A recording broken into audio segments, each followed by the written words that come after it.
அழகான காட்டில் பலவிதமான விலங்குகள் வாழ்ந்தன. அந்த காட்டில் ஒரு சிறிய எறும்பின் பெயர் அமுதன்.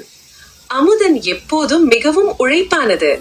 அவன் தினமும் தனது குழுவுடன் சேர்ந்து உணவு கூழ்களை சேகரித்து உறைய வைக்கும் பணியில் அன்றாடம் ஈடுபட்டான். ஒரு நாள் அமுதன் காடின் நடுவே விருந்தினர் தேனீயை பார்த்தான். தேன் பழங்கள் பொலிந்தது, இதமானது. அமுதன் அதை பார்த்து விருப்பத்துடன் எண்ணினான்.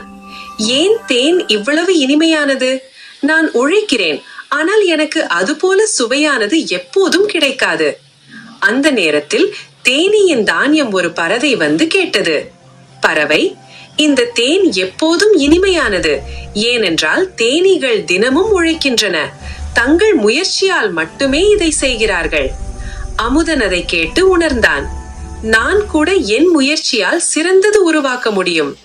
அவன் கண்ணியமாக வேலை செய்து தினமும் சிறிது சிறிதாக தானியங்களையும் உணவுகளையும் சேகரித்து வைக்கும் பழக்கம் தொடங்கினான்.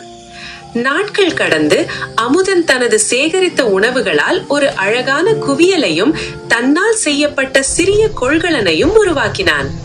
காட்டில் வாழ்ந்த மற்ற எறும்புகளும் அதை பார்த்து கற்றுக்கொண்டனர். உழைப்பும் பொறுமையும் சேர்ந்து வருகிறவருக்கு பலன் கிடைக்கும் என்று.